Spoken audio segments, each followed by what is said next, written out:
Welcome to Season 2 of the Project Hope podcast. I'm your host, Jennifer. As many of you know, I am a cult survivor myself. For anyone interested, you can hear the story of how I got in and how I got out in Season 1, Episodes 1 and 2. The beginning of this year, 2023, actually marks my 11 years of being out, and I am so super grateful for the ways my life has unfolded since. I now work with survivors of coercive control, and I'm going to take a moment here to define this term, as one of my heart's desires is to help society at large better understand coercive control in cases that are not just culty, but across the globe I view coercive control as a social issue. It's at the heart of cases where women and girls are murdered. We find coercive control in one-to-one relationships that are intimate, in gangs, sex trafficking, and cults of all types. I have a master's in the psychology of coercive control, and I'm just beginning a new element of my career as an expert witness for legal cases that involve coercive control. As a certified trauma professional, I work with survivors. I'm especially excited to be offering a group survivor program for cult and religious abuse recovery. So this is not a support group, but rather a healing program. It's based on my certification in the incredible work of Dr. Jilly Jenkinson, who gathered decades of research on survivors to create a body of work that I would consider to be the most comprehensive and flexible approach I've come across in this field. We will meet every other week for 6 months, and registration will open in February of 2023 for those interested. Lastly, I am also a research associate at Salford University and explore topics related to coercive control. So let's jump back into a basic understanding of coercive control before I introduce the next episode. Coercive control is a strategic pattern of behavior designed to exploit, control, create dependency, and dominate. The victim's everyday existence is micromanaged, and their space for action, as well as potential as a human being, is limited and controlled by the abuser. Initially, the victim may be drawn into the relationship with love bombing and charm. Then gaslighting, isolation, economic control, and financial abuse can take place alongside rules and regulations that are gradually introduced over time and change at the whim of the abuser. The victim knows there are consequences if rules are broken, and they apply to the victim rather than the perpetrator, creating a double standard. Over time, coercively controlling behavior erodes the victim's sense of self, their confidence, self-esteem, agency, and autonomy. The abuser creates an unreal world of contradiction, confusion, and fear. It may be helpful to know that 51% of victims do not even know that they are being abused, manipulated, and controlled. Coercive control correlates significantly to serious harm, and in many cases, in intimate partner violence, it precedes homicide. These can be difficult topics to grapple with, so I truly hope that this podcast helps to protect you and those you love with helpful voices and information.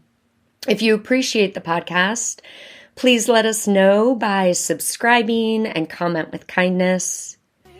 And always think critically, trust your intuition, and be free.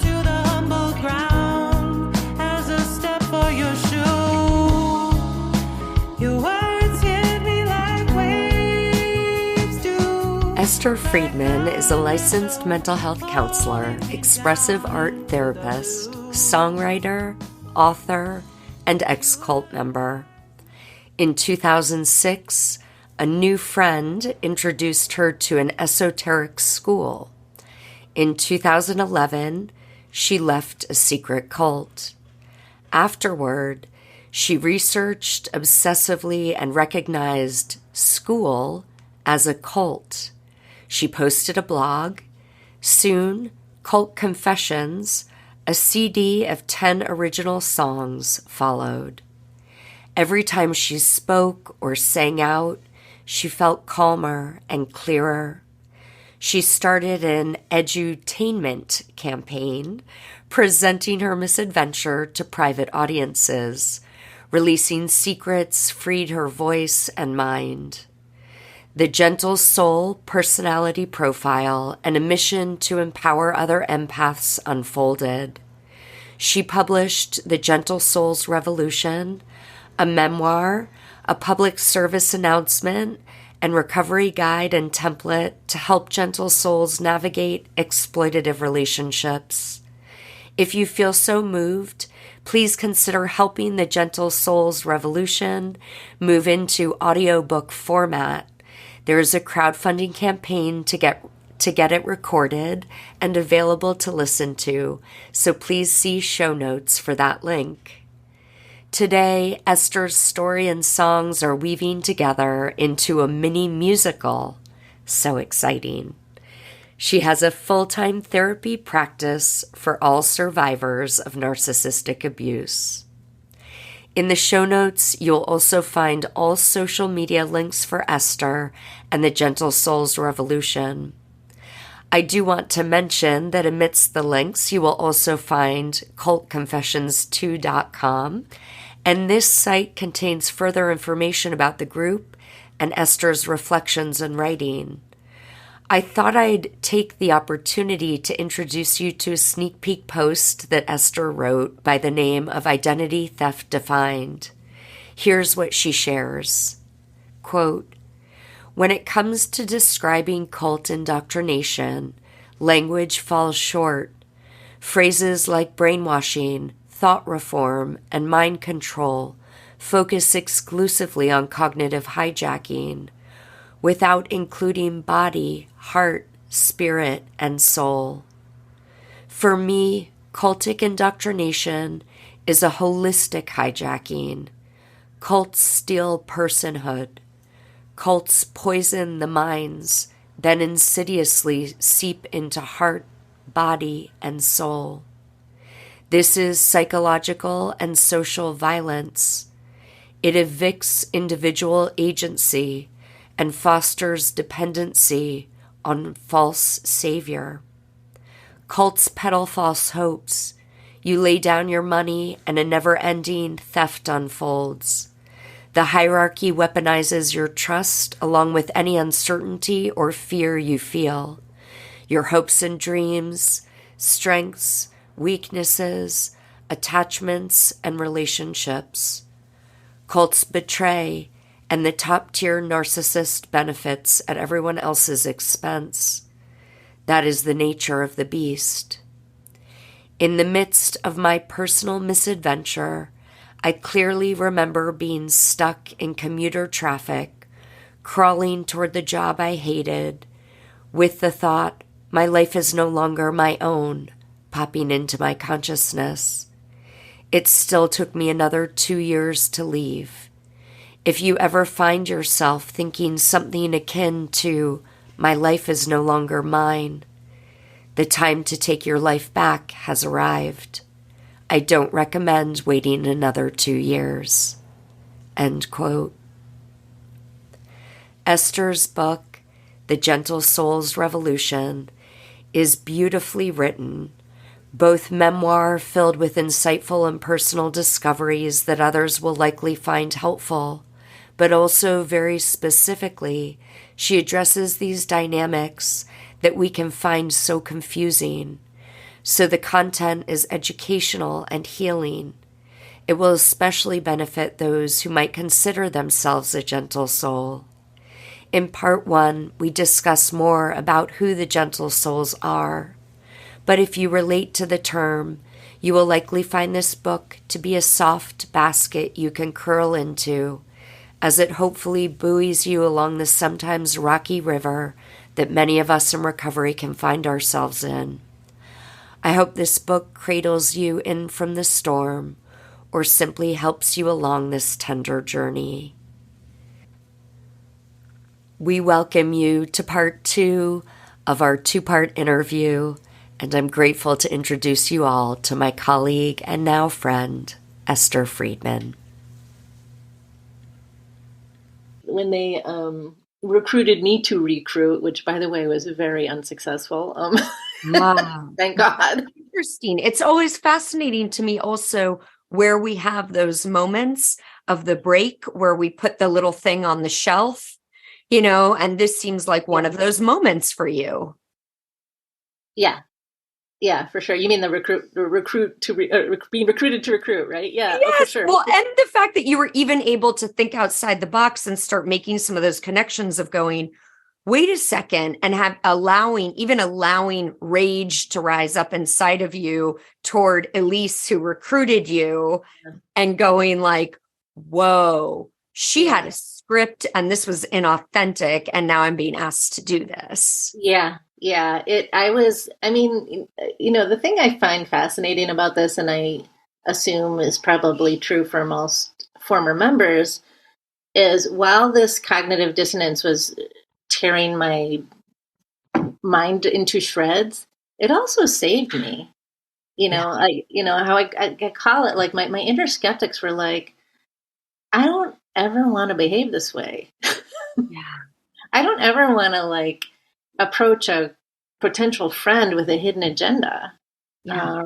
And I really did start to feel that rage at her. Like, I did not sign up for this. And I knew, like, I was very aware that she had lied to me, from start to finish at that point. Wow. So, like, the cognitive dissonance was the part of me that was justifying her lies. Like, if I had known, of course, I would have opted out, right? And then I wouldn't have gotten all the help that that I needed, allegedly. But while the other part of me was like, really? Because things aren't going so well, Yeah. So that really was the shelf breaking moment for me of, I did kind of make half-ass efforts to make friends, which is what we called it in school, make new friends. I was only successful once. And then after I got out, this is a whole other story that just didn't make it in the book. But after I got out, I did everything I could to get my one recruit out. And, oh, yes, you actually do make a reference to that. Yeah. Yeah. I did. I just couldn't live with myself. Yeah. He was a friend. He's actually married to a really good friend of mine. And then he orchestrated what we like to call the Great Escape, which I don't think made it into the book. Oh, wow. I love it. Do tell us about the Great Escape. He basically, what he did was he took the cult's tools and used them all against the cult, and was able to like tell all of his classmates in his particular class, like, you don't want to stay in this group. And they lost most of the class. Wow. That is brilliant, brave. Good for him. And also, I'm sure part of getting his voice back, right? Standing in that room and announcing it where one should not speak their mind. Yeah, it was a little more convoluted than that, but we just, I don't know. I will, what I'll do? I'll send you a link to a blog post that I had a guest write the blog post of how the night went. But it's actually like, it's so ludicrous and absurd that it's funny, it's like, it was like a prison break. And you're like, but we're supposed to be free adults living in America, right? Yeah. So kind of trying to get back to the shelf breaking, but me, look, there are some people who've had these experiences where they're actually very good at recruiting, like they could work as a recruiter, right? Yeah. It's just not my personality, and I hated it. And I've never believed in proselytizing. As long as I can remember understanding what proselytizing was, I always found it offensive. So I was like, why am I doing this? And it followed me around all day, Jennifer. Like, I couldn't go to the fucking grocery store without feeling like, ooh, I probably should be trying to talk to someone in line. Yeah. But I really don't want to. So that's why I wasn't functioning, because I was constantly at war with myself in my head. Oh my gosh. Wow. Right. Well, may I also, there's in particular, and of course the book is just strewn all throughout with so many helpful kind of addressing the undercurrent of the how and why so that people can sort of unravel their own experience. Mm-hmm. But I just loved what you said, Esther, around isolation. Oh, okay. Yeah. May I read a section here? So this is page 104, and this is called How Cults Isolate. As I reviewed my experience, I began to see 3 distinct layers of isolation. First, isolation from non-members, us versus them, and a self-aggrandizing belief in our superiority. Second, isolation between members, us versus us. The cult's social rules and behavioral norms controlled relationships between fellow members through loaded language, secrecy, and silence. Third, the cult me versus the real me. I almost started crying when I read that. This last one is also called gaslighting. Group members absorb the messaging that you aren't feeling what you're feeling and you're not seeing what you're seeing and start gaslighting themselves. You stop trusting your perceptions, thoughts, and feelings. You don't know what to believe. You lose touch with who you are. I call this process cultic identity theft. These 3 levels overlap. The tactics used are infused into the group dynamics and hierarchy. There's no linear step-by-step process. The elements dovetail, simultaneously reinforcing the message that members must disconnect from everything but the mission. Oh. Resonated with you? Oh my gosh. Well, I had never framed isolation in these 3 layers, right? I've sort of thought of isolation as information isolation, isolation from the outside. But when you acknowledge the gaslighting as personal isolation from oneself. Yeah.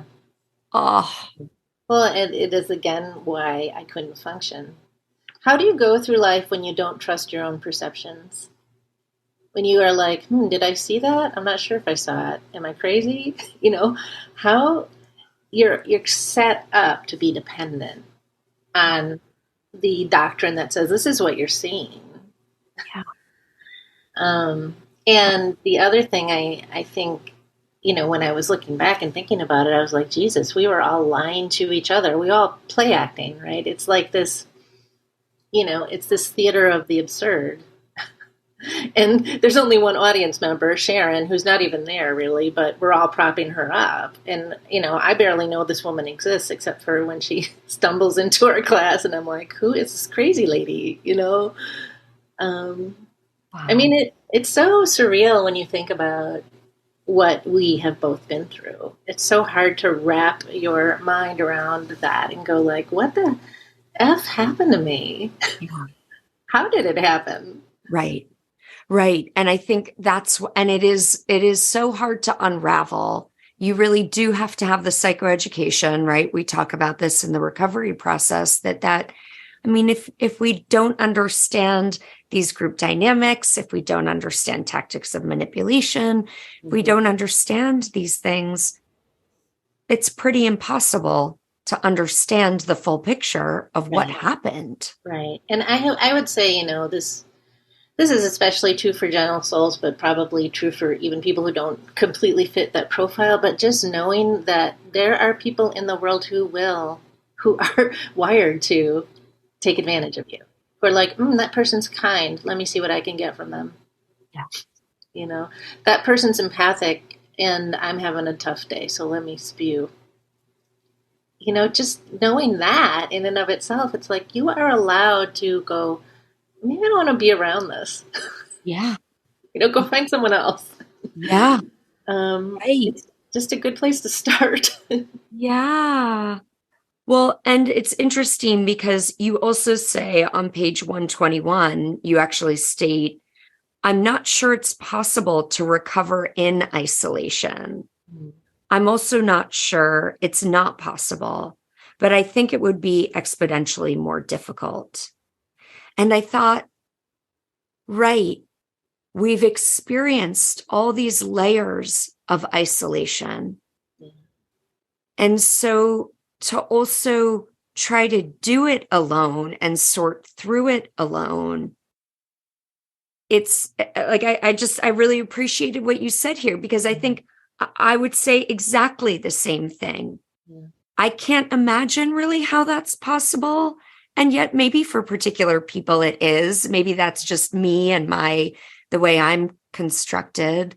But doesn't it just make sense that it's sort of like you need to reunite with the others, and also we feel ourselves in that. Oh, and you do go into such a beautiful part where you talk a little bit about mirroring.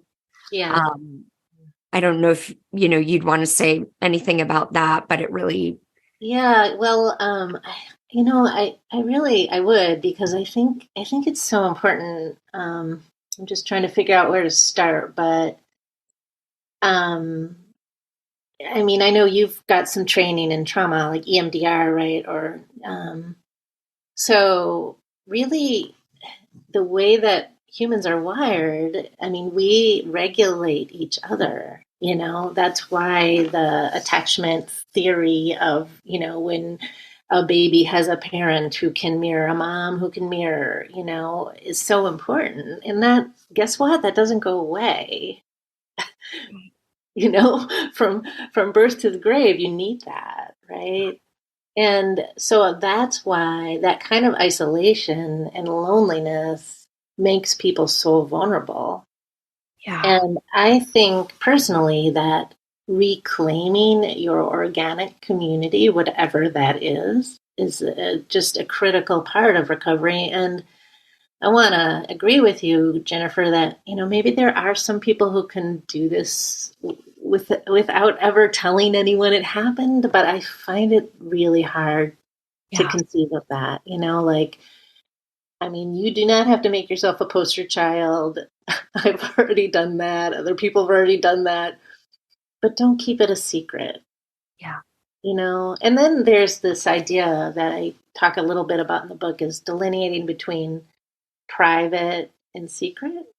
Yes. Private, you say for yourself, you know what, I don't want to share this.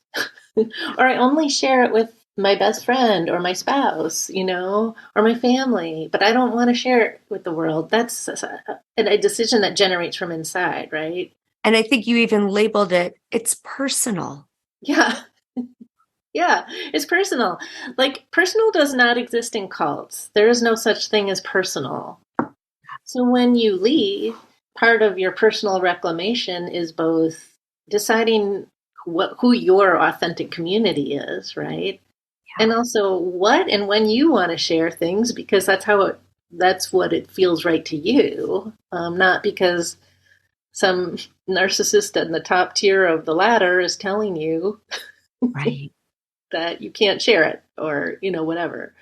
Right. Well, and it reminds me also of our natural process and natural unfoldment, and how in the group that can't happen. You can't naturally listen to your feelings and make your own conclusions and have them move you in the way you would naturally move. It's all manipulated and twisted back on you and, all that stuff. So I think also with the healing, I really loved that this is a thread you continually kind of reinforce of just allowing people to let the feelings be and let them move and let them create and let them lead you and guide you and mess up and get sloppy and get angry. And, and we discover through these things and they heal us. Actually, it's like a generative healing force somehow because it's just us.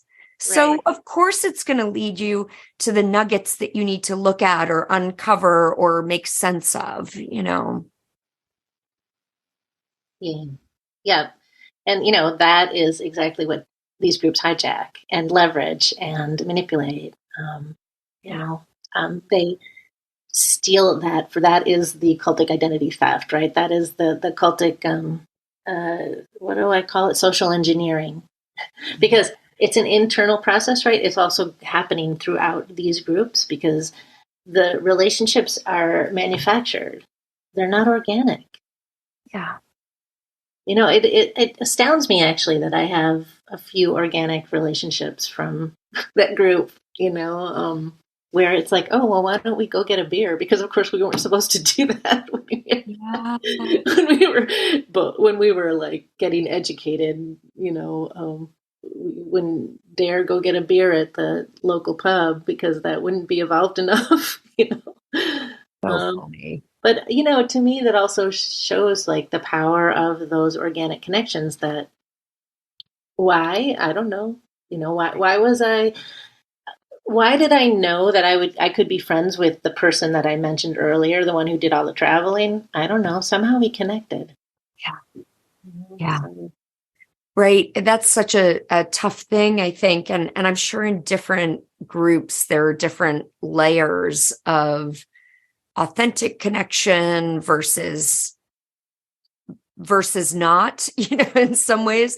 But I think also there's something about you do go into some trauma bonding stuff, but I think also there's the bonding around everybody's doing kind of personal work. So then you are hearing the stories and you're hearing somebody's internal process typically, which yeah, feels so sacred and connected, that you feel that you're truly getting to know somebody in a real way. And so it's again, I know that there are different layers within which this happens, but it's been an interesting element for me personally to reflect on because my experience about my group is that almost everybody will say that the one good thing, at least that they know that came out of that group was the relationships or some of these connections that all of us had that, have carried on. yeah, But that too is also very interesting because I'm cool with that perspective. I agree. I mean, I married a man who came from that group. So that is, we talk about that all the time, that we are a huge gift from that group to one another, right? yeah, But it also is true that people were existing likely in a constant low grade trauma response. We were also all being, falsified in some way because of the construct that we were functioning within. And I'm sure everybody can identify that to an extent because when you get out, you know that you do not speak and move and act the exact same way that you did when you were in that group, right? yeah, So that's a good little gauge. There are many other things that could be looked at too, but yeah. you know, Well, I think the other thing that I often hear, and I wonder if you hear this too, is it's the relationships that keep people in these groups. Yes. Right. It's not like the great teachings or, the connection to God, because, those things are always shifting and changing, because something makes it inconvenient, or, for example, like in school, they were really, really against the internet, but I'm willing to bet that during the pandemic that changed, right? So it's not the philosophy or the doctrine or the mission that keeps people in. It is the community, and the community is contrived, you know? And I don't know about you, but one of the things that felt so fucking great when I left was being like, I can just be myself with my friends, you Yeah. know? And in telling them, was such a relief. I'm going to tell you about a weird thing I've been doing for the last 5 years. And they, getting the response from them, right? Like, I had people say to me, I've really been wondering what was wrong. And I was like, oh, I guess I was the one in a coma, like the group says all these people are asleep, but I'm the one who was asleep because everyone else was like, what is wrong? What's going on? What's happening to you? you know? Gosh, right, right. And there again, the function of healthy, loving, real community that truly cares about you. Yeah. Yeah. Yeah, And right. realizing, sorry, at the end, the book, I talk about the walk in the park where I decide to leave, right? Love And I'm that. like, oh, Roger doesn't care about me. He doesn't care, like, and again, like, he had to go after my husband for me to realize that, right? You probably, I'm sure you had some version of that where it's like, you're watching somebody else get hammered and you're like, oh, that's wrong. Yeah. Yeah. Well, I found that actually really, really interesting because what you stated there hit very close to home for me around cult leader that Roger didn't care about you. Mhm. That was the thing that was the last to unravel. Okay. It for me, it was a grappling around the love experience between me and this teacher and really having to unpack that.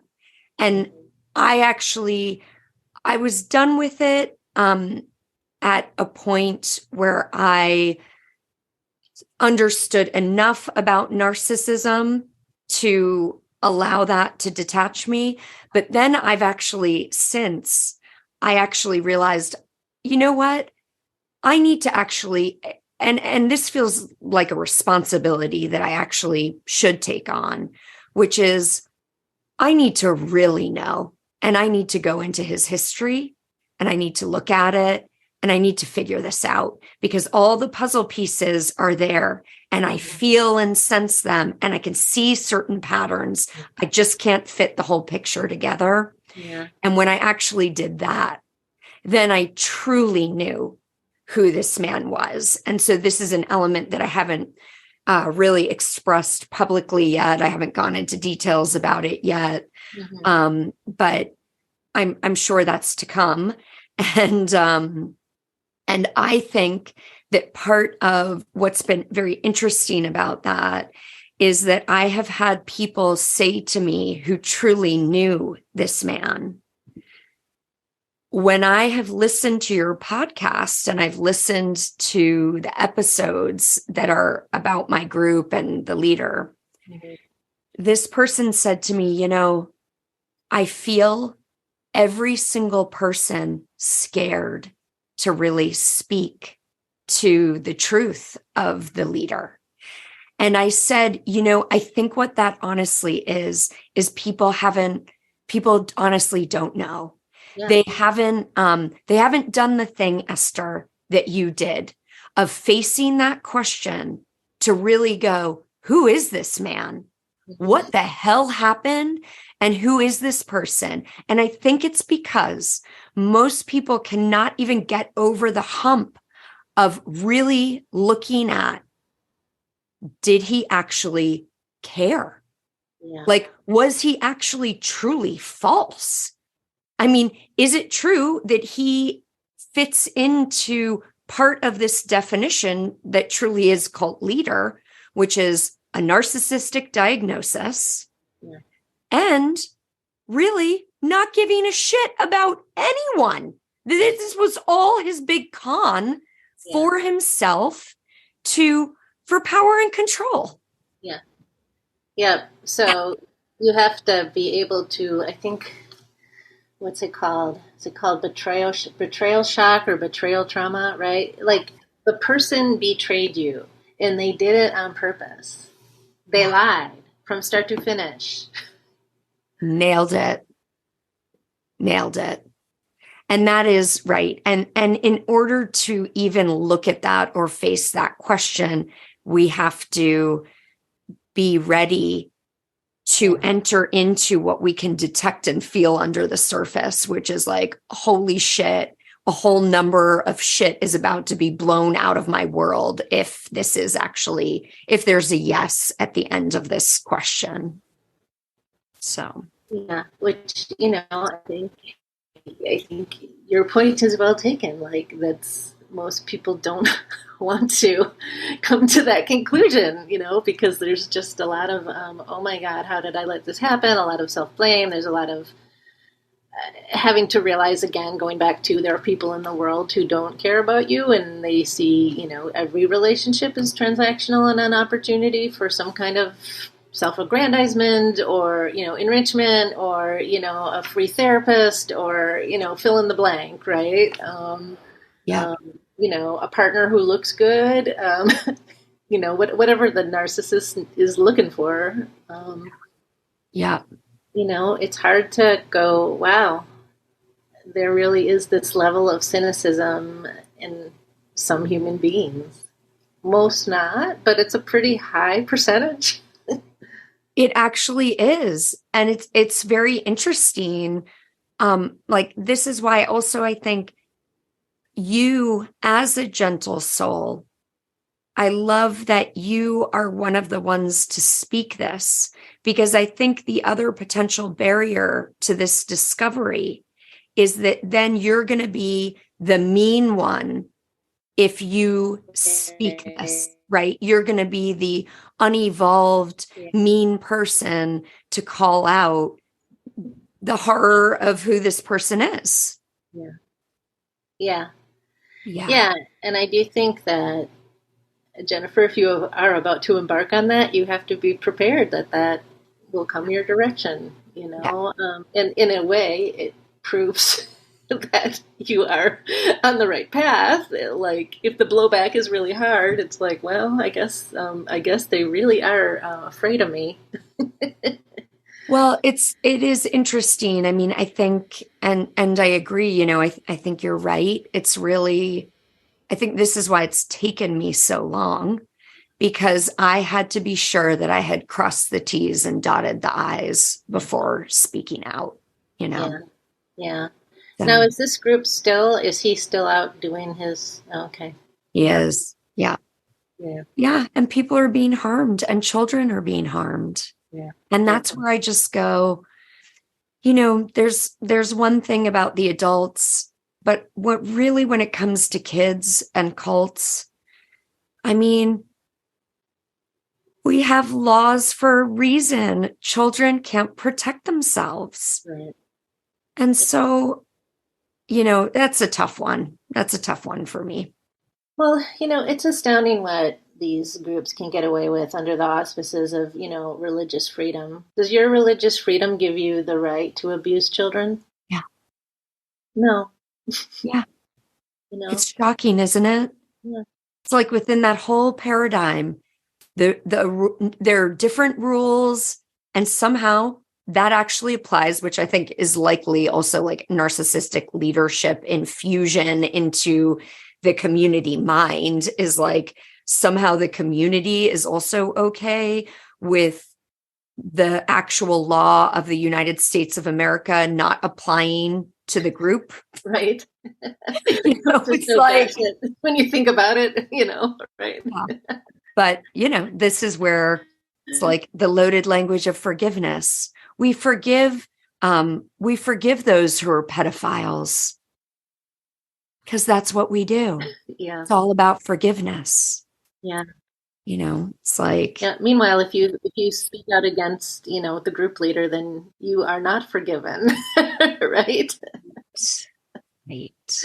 I mean, just the hypocrisy is so mind-blowing, really. It is. It's It's not amazing. boring, I can give it that. Yeah.